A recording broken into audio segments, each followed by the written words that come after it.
நாம மகிமைப்படுவதாக. உலக ஜனங்கள் எல்லாரை பார்க்கிலும் நீங்கள் விசேஷித்தவர்கள். உண்மையான இறைவனை கண்டு கொள்ள கிருபை செய்த நீங்கள் விசேஷித்தவர்கள்.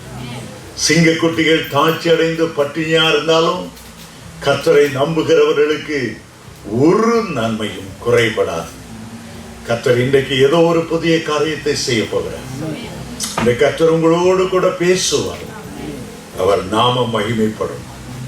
இன்றைக்கு தியானத்திற்காக அப்போஸ்தல நடவடிக்கைகள் 7ஆம் அதிகாரம் 2ஆம் 3ஆம் வசனங்களை நான் வாசிக்கிறேன்.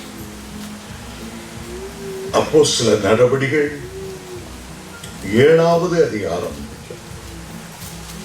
2வது 3வது வசனங்கள். அதற்கு அவன் என்றால் ஸ்தேவான், சகோதரரே பிதாக்களே கேளுங்கள்.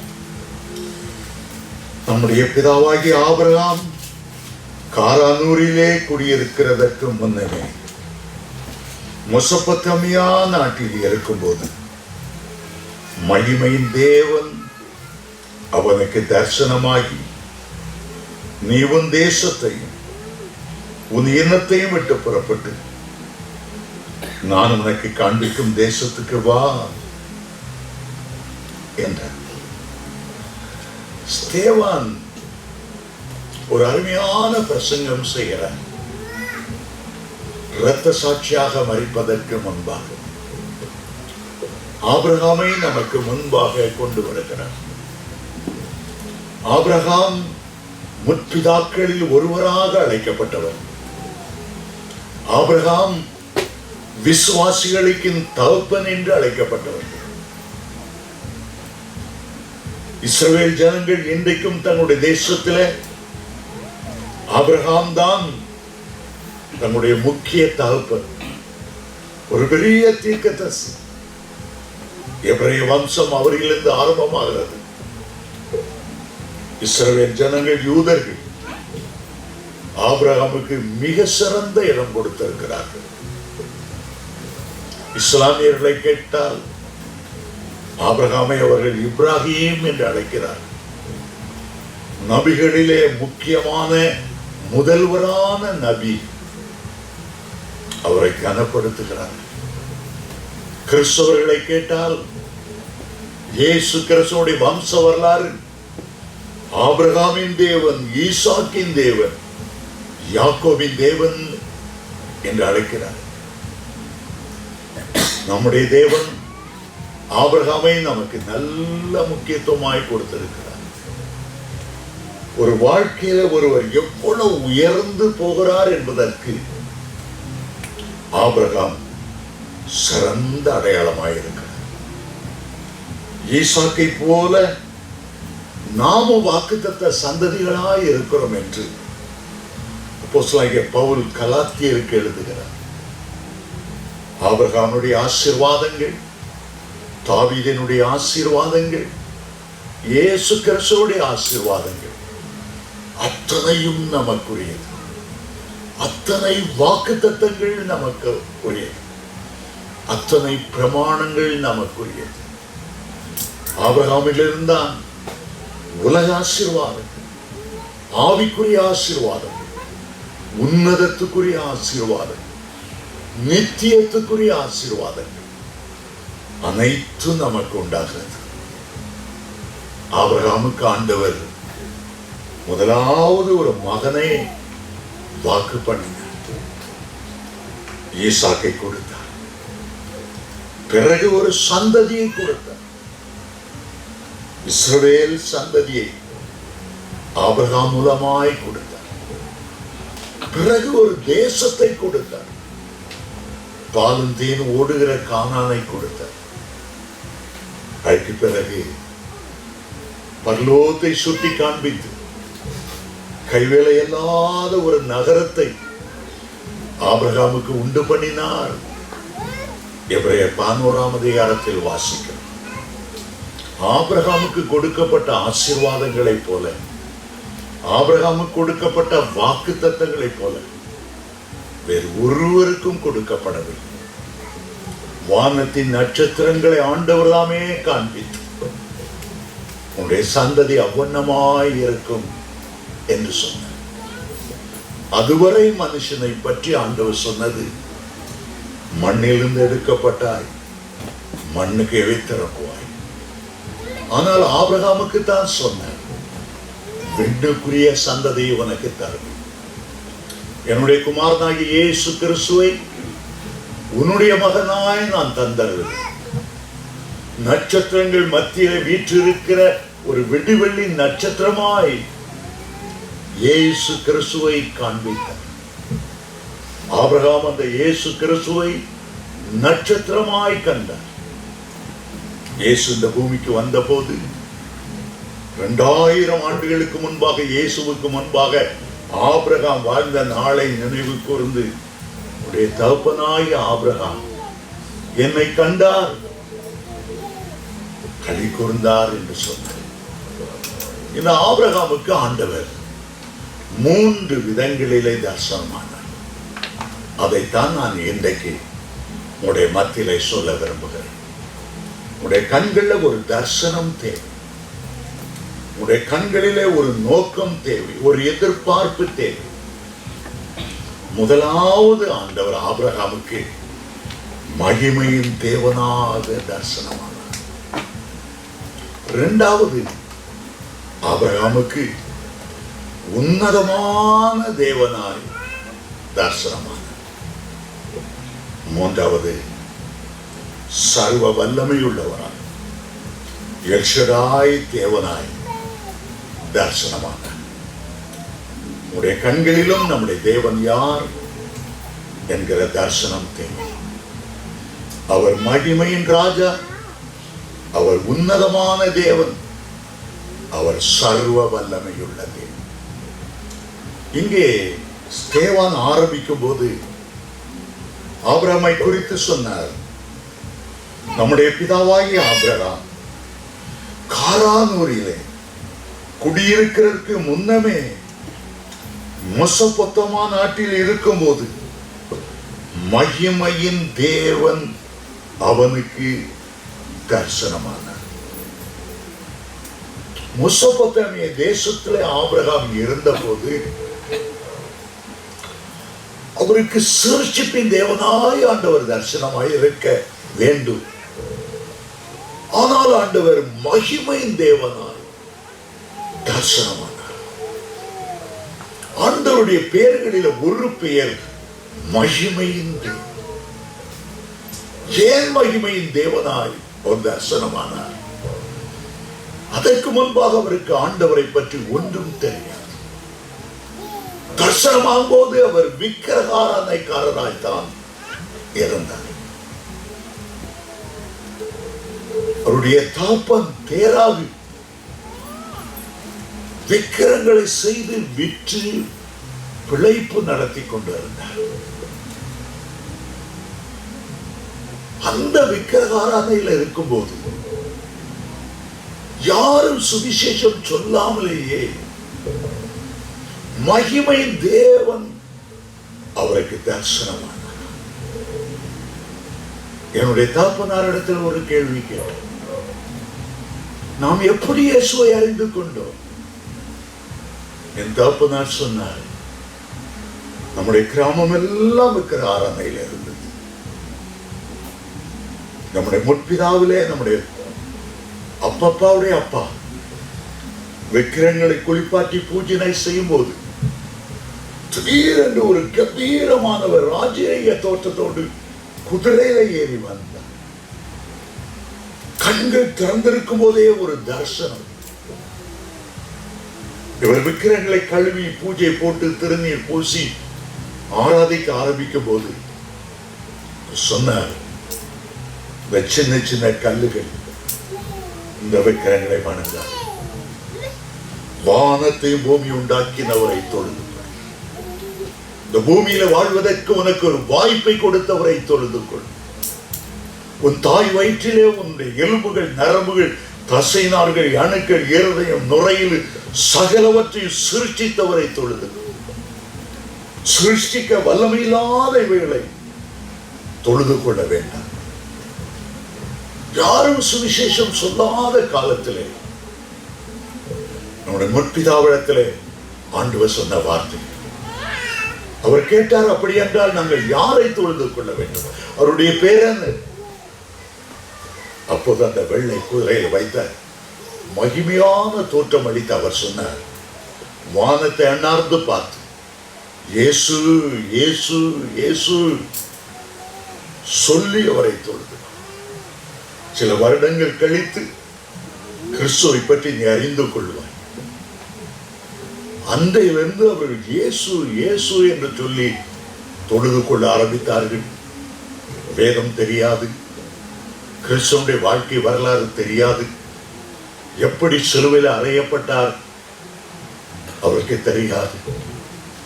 எத்தனையோ ஆண்டுகளுக்கு பிறகுதான் சில மிஷனரிகள் வந்து என்னுடைய பெற்றோருக்கு இயேசுவை பற்றி அறிவித்தார். அருமையான தேவனுடைய பிள்ளைகளே, நாம் அறியாத காலங்களிலும் தொட்டாவது தடவியாவது அவரை அறிந்து கொள்ளும்படி தம்மை வெளிப்படுத்துகிறவராயிருக்க இன்றைக்கும் அநேக பேர் கர்த்தர்களுக்கு தன்னை வெளிப்படுத்தினார் என்று சொல்லுகிறார்.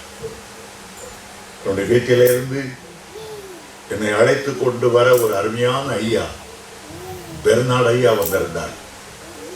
அவர்கள் சொன்னார்கள், நாங்க பாண்டிச்சேரி, நாங்க ஆர்சியா இருந்தோம்.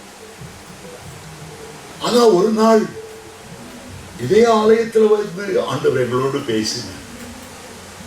இந்த சர்ச் உன்னுடைய சர்ச் வளருவதற்கு உனக்கு என்ன உதவியா இருக்கும். ஆர்சியில் இருக்கும்போதே ஒன்றுமே எங்களுக்கு தெரியாது. பாவங்களுக்குள்ளே வாழ்ந்ததினாலே எங்களுக்கு இன்னும் தெரியாது. ஆனா இப்போது கர்த்தர் எங்களுடைய மனக்கண்களை திறந்திருக்கிறார். வேதத்தின் ஆழங்களை அறிந்து கொள்ள உதவி செய்திருக்கிறார். இப்படி எத்தனையோ பேர் உண்மையான இறைவன் யார் என்று அங்கலாய்க்கும் போது எல்லாரும் மற்றவர்கள் சுவிசேஷத்தை அறிவித்து கேட்டு சபையில வந்தவர்கள் அல்ல. தனிப்பட்ட முறையில் ஆண்டவர் சொப்பனங்களை கொடுக்கிறார், தரிசனங்களை கொடுக்கிறார், வழிநடத்துதலை கொடுக்கிறார், வேத வசனங்களை கொடுக்கிறார். அவளோடு பேசுகிறார். கர்த்தருடைய வழி நடத்துதல் ஆச்சரியமானது. ஆபிரகாம் விக்கிரகாரத்தை குடும்பத்திலே பிறந்தார். அவரை பற்றி ஒரு பழங்கால கதை ஒன்று சொல்லுவார்.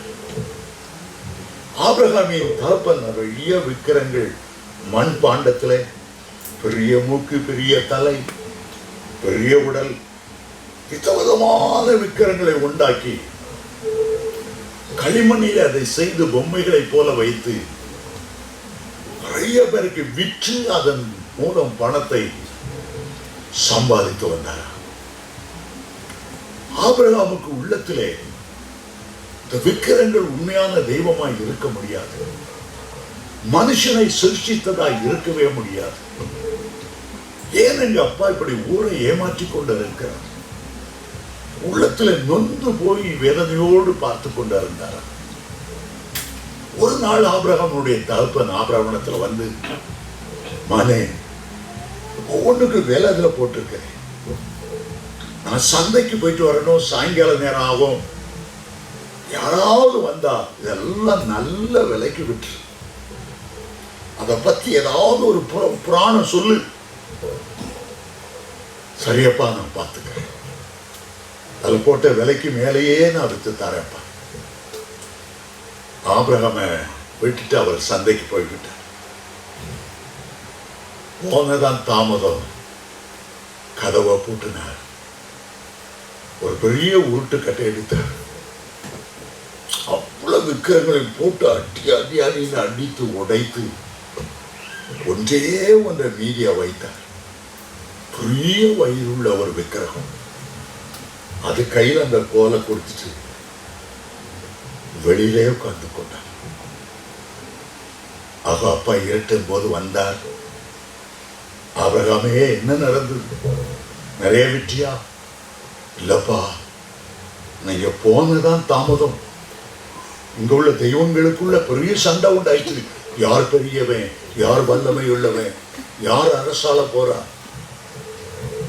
ஒண்ணுக்கு ஒண்ணு பிடிச்சி மல்லு கட்டி நான் பயந்து வெளியே வந்து கதவை மட்டும் லேசா விரிச்சுட்டு உள்ள என்ன நடக்கு, இந்த மூலையில இருக்கு பாருங்க, தொப்ப வச்சுட்டு பயங்கரமான இந்த கொம்பை எடுத்துச்சு எல்லாத்தையும் அட்டி அட்டின்னு அடிச்சு ஒன்னும் தெரியாத மாதிரி நின்றுட்டு இருக்கு.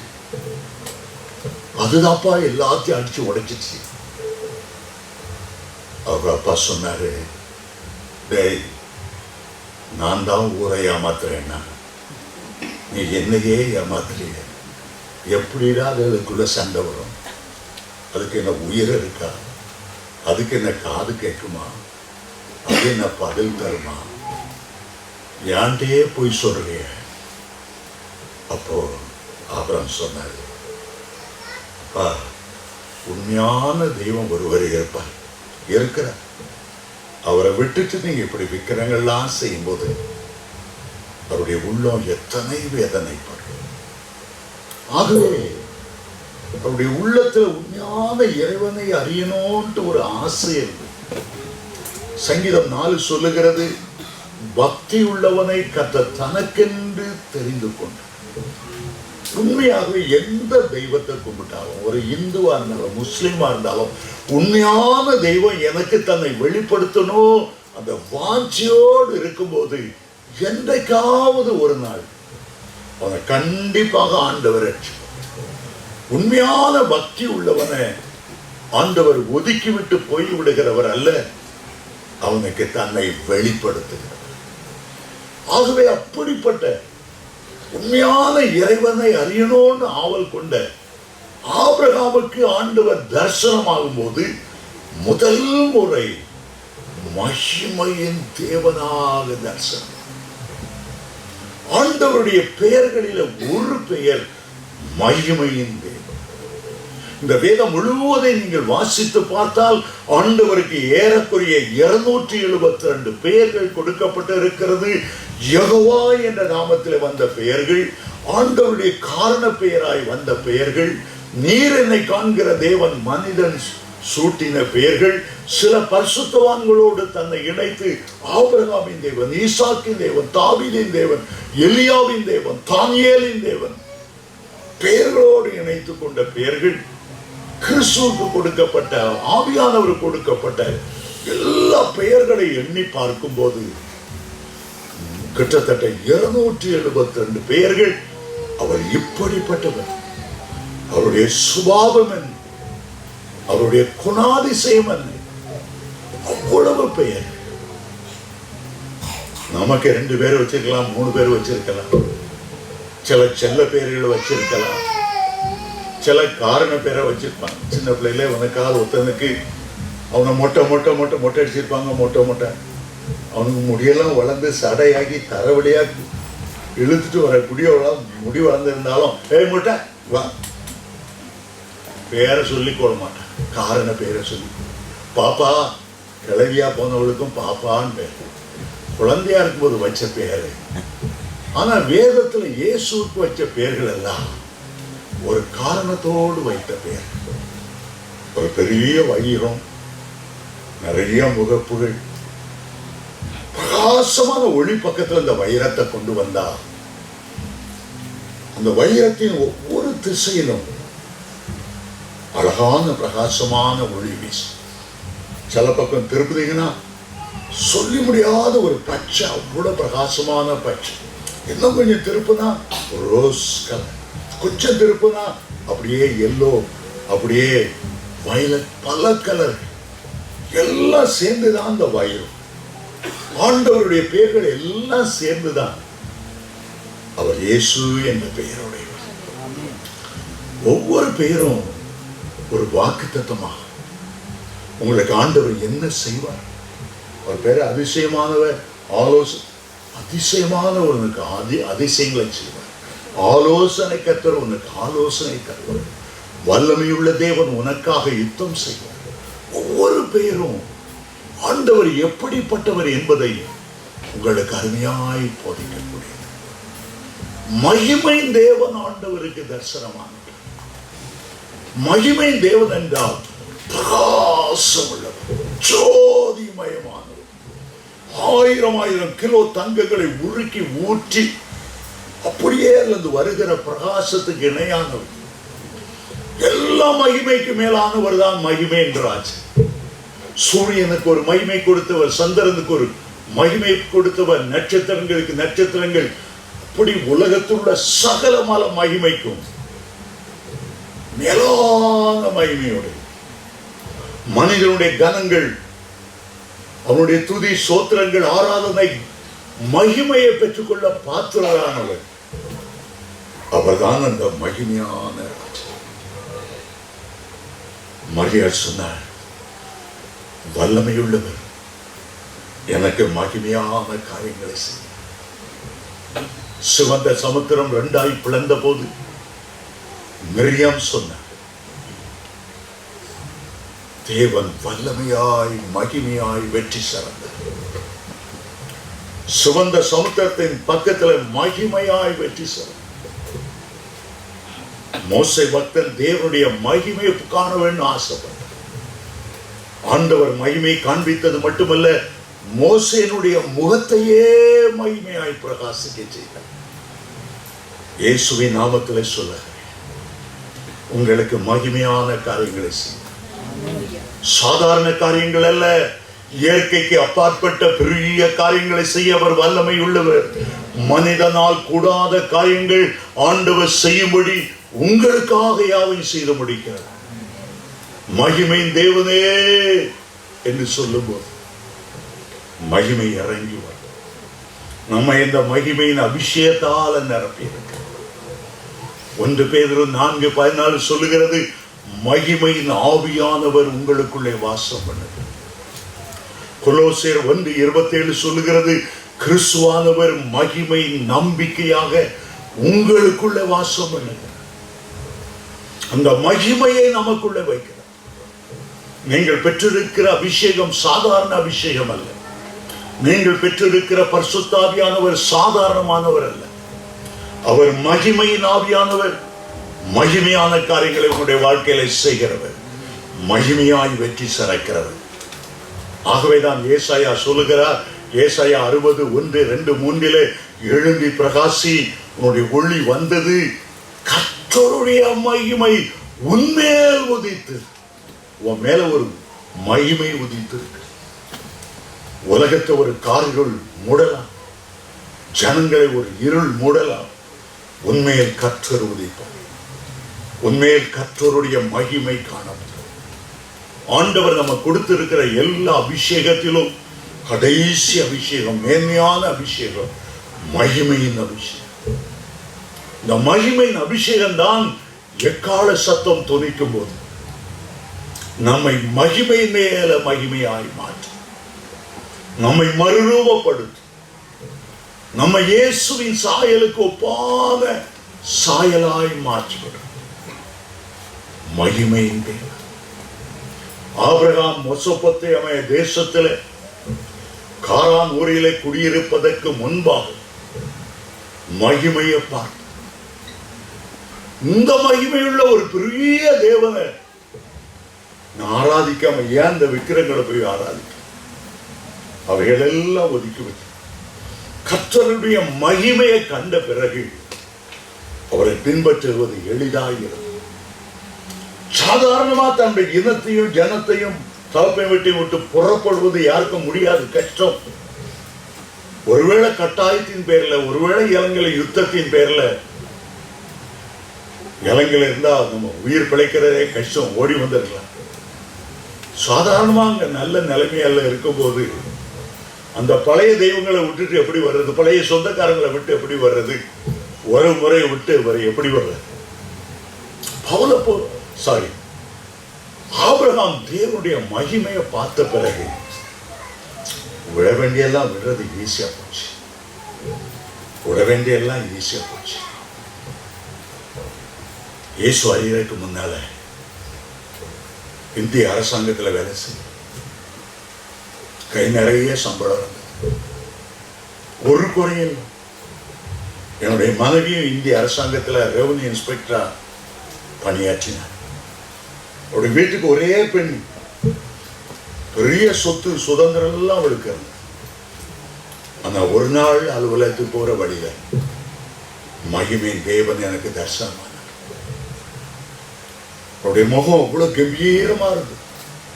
அவரை பார்க்க பார்க்க கை கால்லாம் நடுங்கின. ராஜரீக தோற்றம்.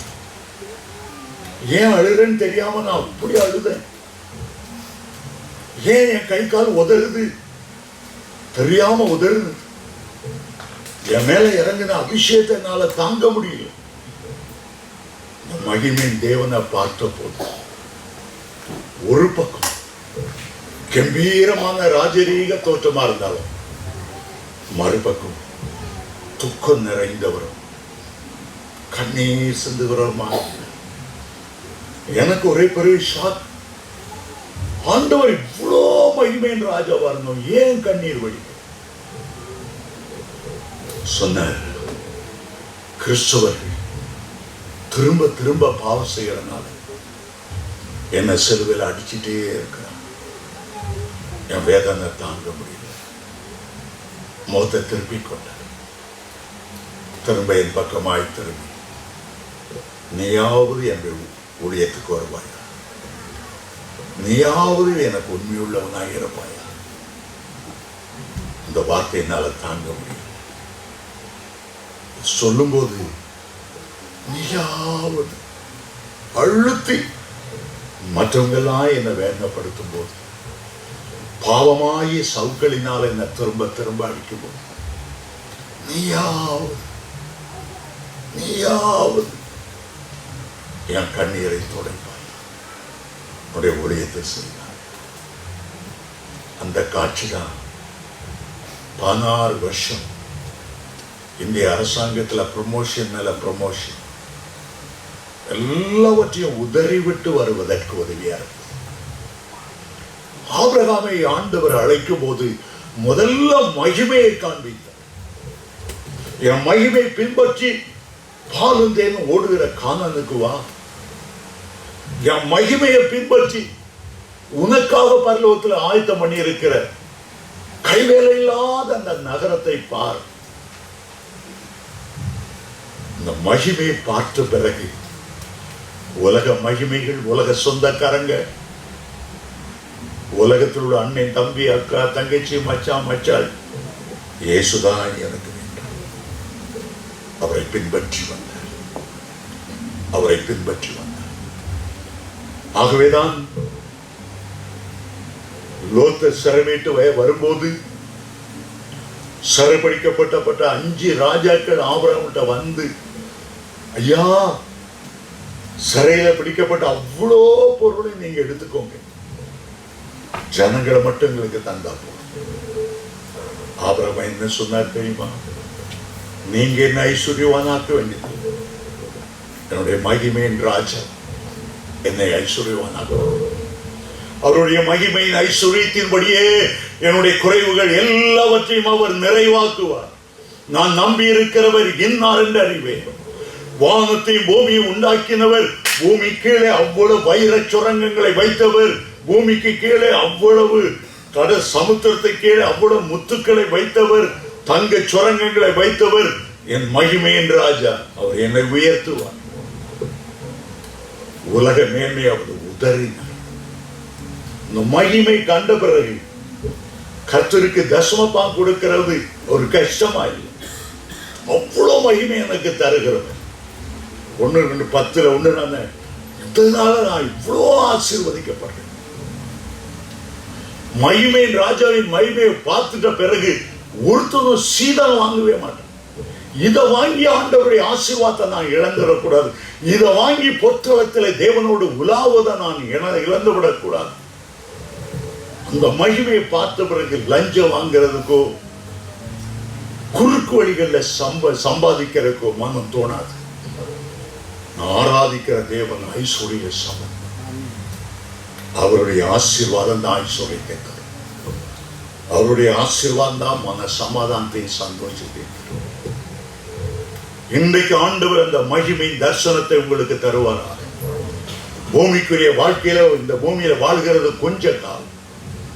மகிமையின் தேவனோடு அந்த மகிமையின் ராஜ்யத்திலே, ராக்காலம் இல்லாத தேசத்திலே கர்த்தரை ஆடி பாடி துதிக்கிற கோடான கோடி தூதர்கள், கேராபீன்கள், சேரவங்கள் இருக்கிற பளிங்காய் இருக்கிற அந்த பொற்தொள வீதியை அதையே ஆண்டவர் நமக்கு தருவார். பெரிய காரியம். பிரான்ஸ்ல ஒரு காணி இல்லாம இருக்கார், இலங்கையில ஒரு வீடு இல்லாம இருக்கார். ஆனா ஆண்டவர் கானான் தேசத்தை கொடுக்கும் போது எத்தனை மைல், எத்தனை ஏக்கர் நிலமுள்ள அவ்வளத்தையும் ஆபிரகாம் சந்ததிக்கு ஆண்டவர் கூட கொடுத்தார். உங்களுக்கு தராமல் இருப்பார், உங்களுக்கு தராமல் இருப்பார். உடைய உயர்வு கர்த்தரிடத்திலிருந்து வருகிறது. ஆண்டவர் மகிமையின் ராஜாவார் நமக்கு தரிசனமாகிறார். இரண்டாவதாக ஆபிரகாமுக்கு அவர் எப்படி தரிசனமாகிறார்? ஆதியாகமம் 14ஆம் அதிகாரம்.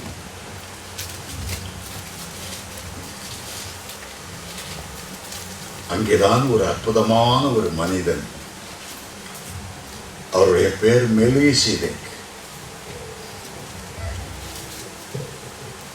18ஆம் வசனத்திலிருந்து, அன்றைக்கு இருந்த எருசலேமுக்கு ராஜாவாய் இருந்தார். இந்த மெல்கிசேதேக்கை பற்றி எபிரேயர் 7ஆம் அதிகாரத்தில் வாசிக்கும் போது, வம்ச வரலாறு இல்லாதவன், ஆதியும் அந்தமும் இல்லாதவன், தாயும் தகப்பனும் இல்லாதவன், மனுஷகுமாரனுக்கு ஒப்பான பரிசுத்த ஆவியானவர், அவரே இந்த பூமியை அரசாண்டு கொண்டிருந்தார், எருசலேமை ஆண்டு கொண்டிருந்தார். தாவீது லோத்தையும் அவருடைய மனைவியும் சிறை மீட்டு திரும்பும்போது 318 வீரர்களை வைத்து பயிற்றுவித்து ஜெயம் கொண்ட 4 ராஜாக்களை வெற்றி பெற்று ஆபிரகாம் திரும்பி வரும்போது மெல்கிசேதேக் ஆபிரகாமை சந்தித்தார். இங்கே ஆண்டவருடைய ஒரு பெயர் சொல்லப்பட்டிருக்கிறது. உன்னதமான தேவன் என்பது முதல் முறை வேதாகமத்திலே வருவது ஆதியாகமம் 14 வசனம் தான் வாசிக்கிறேன். 18, 19, 20. அன்றியும் உன்னதமான தேவனுடைய ஆசாரியனாய் இருந்த சாலமேன் ராஜாவாகிய மெல்கிசேதேக் அப்பமும் திராட்சரசமும் கொண்டு வந்து,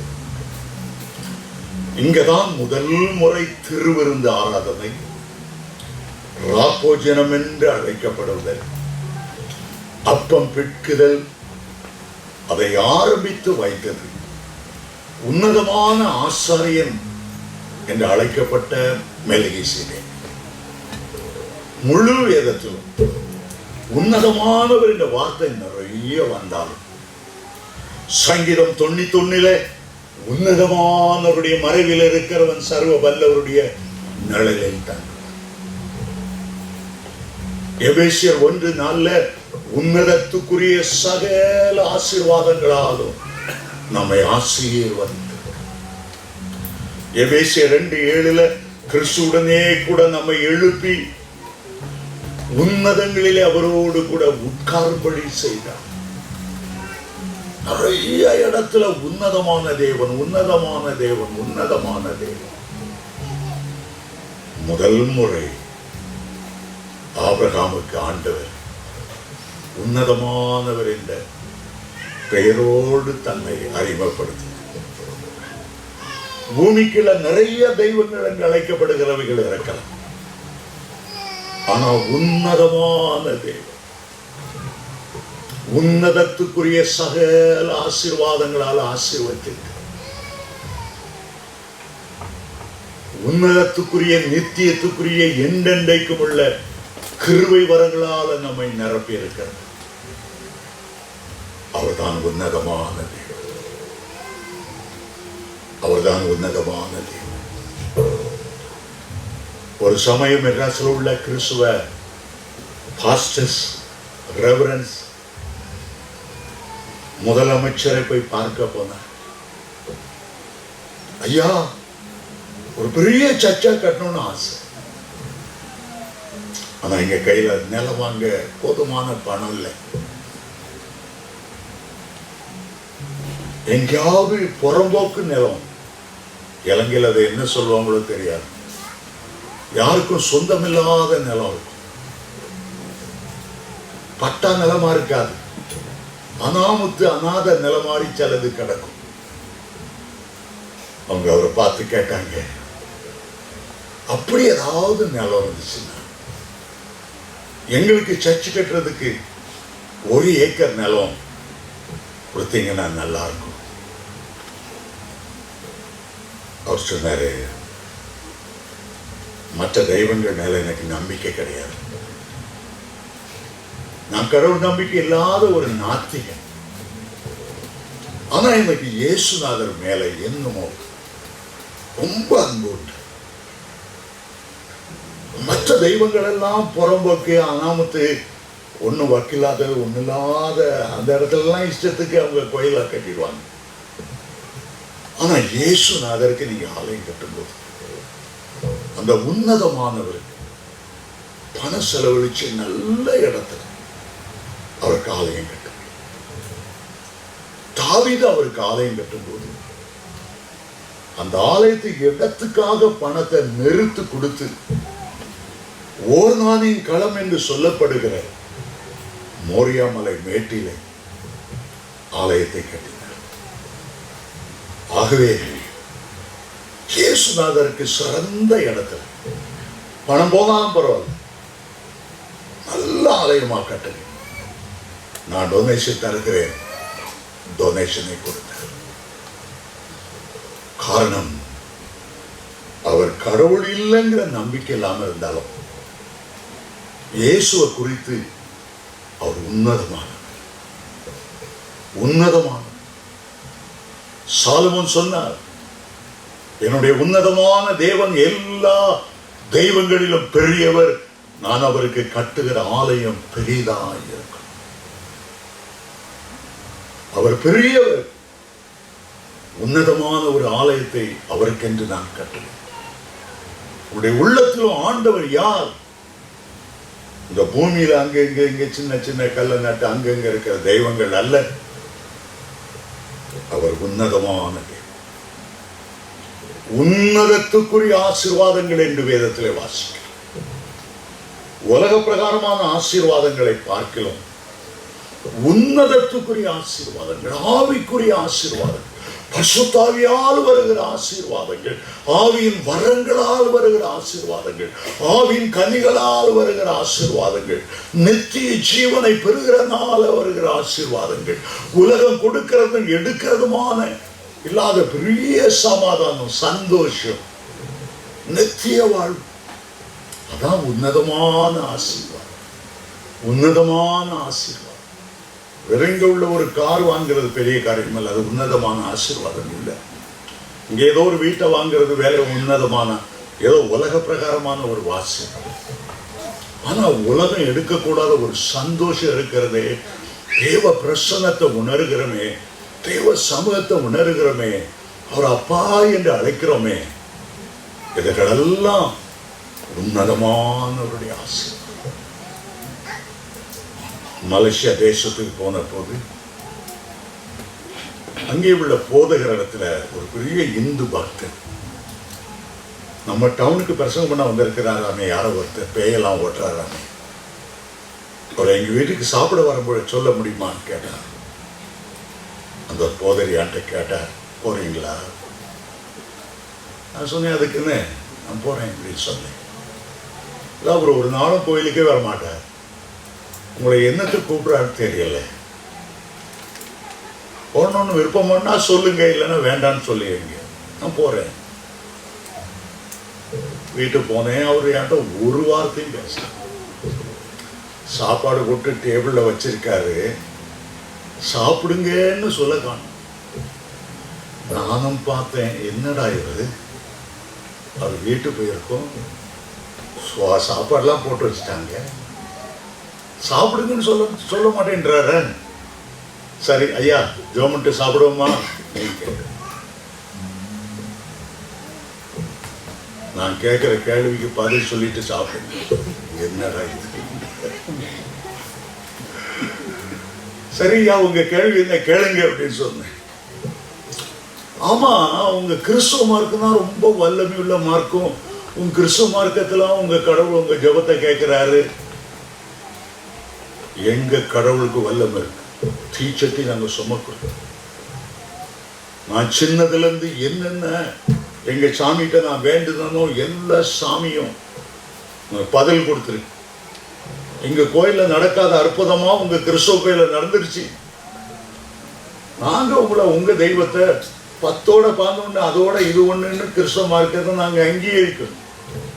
ஆனா நீங்க எங்க கடவுளை அங்கீகரிக்க மாட்டேங்க, பொருட்டா நினைக்க மாட்டீங்க. எனக்கு மனவேதனையா இருக்கு. இது பதில் சொல்லுங்க, அதுக்கப்புறம் சாப்பிடலாம்.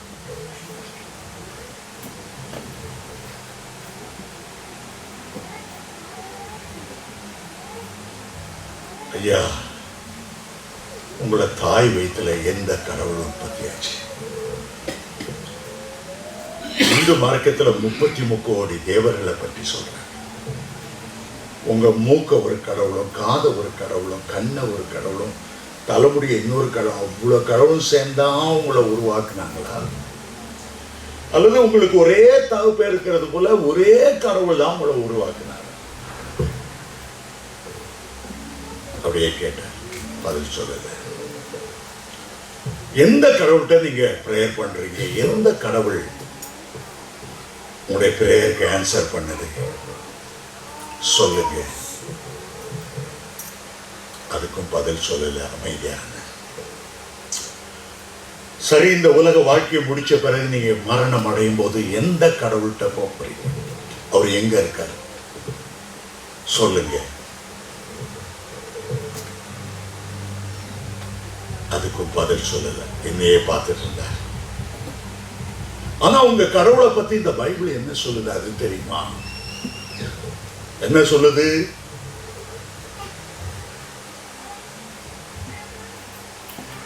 உங்க கடவுள் துஷ்ட தேவதைன்னு சொல்லுது. அப்படியா சொல்லுது உங்க பைபிள்? அது எப்படி உங்க பைபிள் அப்படி சொல்லலாம்? மனுஷனை உண்டாக்குறதுக்கு முன்னால கடவுள் தேவதூதனை உண்டாக்குனார். உடைய எண்ணிக்கை 1000 10,000 10,000 100 கோடி தேவதூதர்கள் உண்டாக்கு. உன்ன கேப்ரியல்ங்கிற தலைமை கொடுத்தார், அடுத்தத மிகாவேல், அடுத்த இத லூசிபர் தலையில கொடுத்தார்.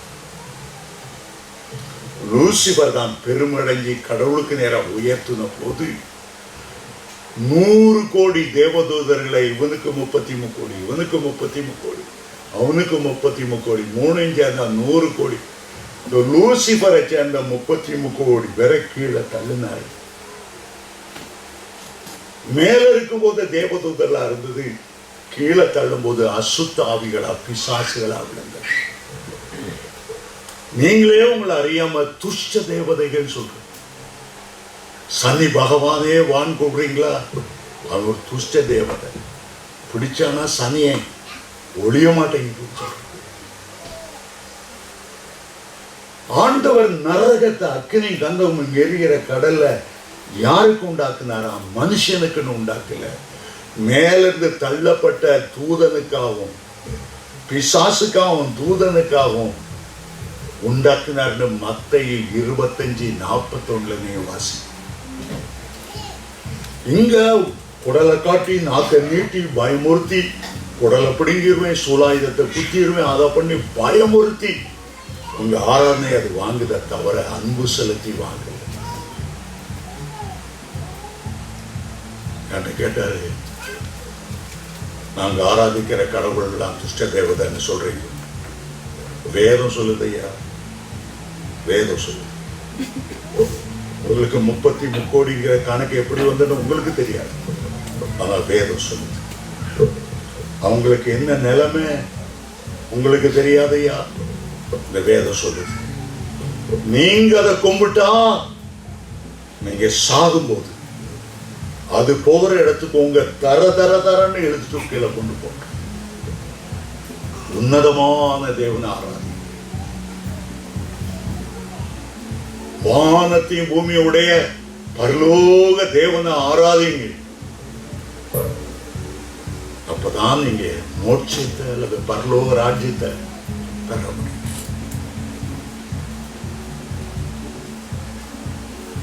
என்னையே பார்த்து இருந்தார். திருப்பி கேட்டேன், எங்க கடவுள் எல்லாம் துஷ்ட தேவதைன்னு சொல்றீங்களா? ஆமா, வேதம் அப்படிதான் சொல்லு, கடவுள் அப்படிதான் சொல்ற. நான் எதிர்பார்க்கவே இல்லை ஒரு காரியம் நடக்கும். வீட்டுக்குள்ள போய் தான் பூஜை அறையில் உள்ள அவ்வளவு தூக்கி வெளிப்பட்டு இவ்வளவு நாள் இதை எனக்கு எந்த கிறிஸ்தவனும் சொல்லல. எந்த கிறிஸ்தவனும் சொல்லல. சைவம் எப்படி வந்ததுன்னு யாரும் சொல்லல. அது பேர்தான் என்னோட உட்கார்ந்து சாப்பிட்டாரு. உன்னதமான தேவனை தஞ்சமாய் கொண்டிருக்கும் போது, உன்னதமானவருடைய மறைவிலே மறைந்திருக்கும் போது, பொல்லாப்பு உனக்கு நேரிடாது, வாதை உன் கூடாரத்தை அணுகாது, உன்னை காக்கும்படி உனக்காக கர்த்தர் தன்னுடைய தூதர்களுக்கு கட்டளையிட்டார். முதலாவது மகிமையின் தேவன், இரண்டாவது உன்னதமான தேவன், மூன்றாவதாக சர்வ வல்லமையுள்ள தேவன். ஆதியாகமம் 7ஆம் அதிகாரம்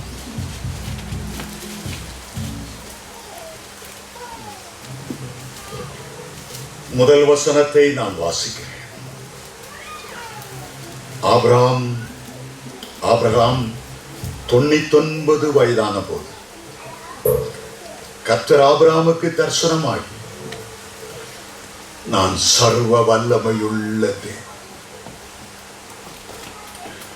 நீ எனக்கு முன்பாக நடந்து கொண்டு உத்தமனாயிரு. 99 வயதிலே கர்த்தர் ஆபிரகாமுக்கு ஒரு பெயரை வெளிப்படுத்துகிறார். தான் யார் என்பதை வெளிப்படுத்துகிறார். தான் சர்வ வல்லமையுள்ளது.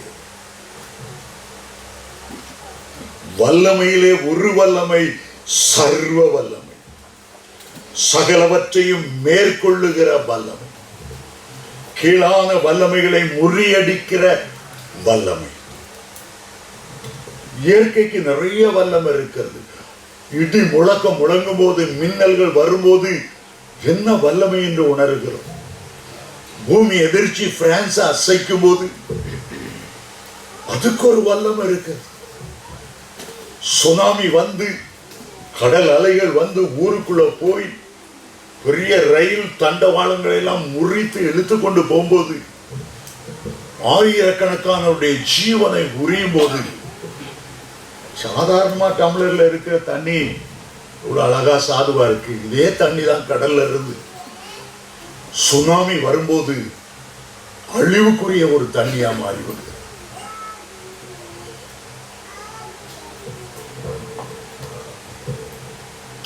மின்சாரத்துக்கு ஒரு வல்லமை இருக்கு, அணுகுண்டுக்கு ஒரு வல்லமை இருக்கிறது. சில மந்திரவாதிகள் குட்டி சைத்தான கையில வைத்துக் கொண்டு சூனியம் செய்யும் போது அதுக்கு விழுந்து போன பிசாசின் வல்லமை இருக்கிறது. ஆனால் ஆண்டவருடைய வல்லமை எல்லா வல்லமையும் மேற்கொள்ளுகிற சர்வ வல்லமை. இதே வேத பகுதியை நீங்கள் எபிரேய மொழியில வாசிக்கும் போது, நான் சர்வ வல்லமையுள்ள தேவன் என்கிற வார்த்தை எபிரேய மொழியில எல்ஷடாய் என்று மொழிபெயர்க்கப்பட்டிருக்கிறது. நான் எல்ஷடாய் தேவன், நான் எல்ஷடாய் தேவன். நீங்கள் இந்த எல்ஷடாய் தேவன் என்று அழைக்கப்படுகிற சர்வ வல்லவரை சொந்தமாக்கி கொள்ளும் போது, தந்தை பெர்க்மன்ஸ் பாடுறார் அல்லவா, சர்வ வல்லவர் என் சொந்தமானார், சாவை வென்றவர் என் ஜீவனானார். சர்வ வல்லவர் எனக்கு சொந்தமாய் இருக்கும் போது அவருடைய வல்லமையை நான் அபிஷேகத்தின் மூலமாய் பெற்றுக் கொள்கிறேன். பரிசுத்தாவி வரும்போது வல்லமை என் மேல் இறங்குகிறது. பரிசுத்தாவி என் மேல் வருகிற போது உன்னத பலன் என் மேல் இறங்கி வருகிறது. பில்லி சூனியங்களை முறிக்கிற வல்லமை, பிசாசுகளை துரத்துகிற வல்லமை, குஷ்டரோகிகளை சுகமாக்குகிற வல்லமை, மரித்தோரை உயிரோடு எழுப்புகிற வல்லமை. இந்த வல்லமையால் தேவ ஜனங்களை ஆண்டவர் நிரப்புகிற. எல்ஷடாய் என்ற வார்த்தை எபிரேய மொழியிலே ரொம்ப ஆழமான ஒரு வார்த்தை. அந்த எல்ஷடாய் என்பதற்கு 4 அர்த்தங்கள் உண்டு. முதல் அர்த்தம் எல்லா வல்லமைக்கும் மேலான வல்லமை என்ற அர்த்தம். இரண்டாவது அர்த்தம் ஆண்டவர் பராக்கிரமசாலியாய் இருந்தாலும் தாயை போன்ற மார்பையுடையவர், தாயை போன்று தேற்றுகிறது, அரவணைத்து ஆற்றுகிறது. மூன்றாவதாக எல்ஷடாய் என்ற வார்த்தைக்கு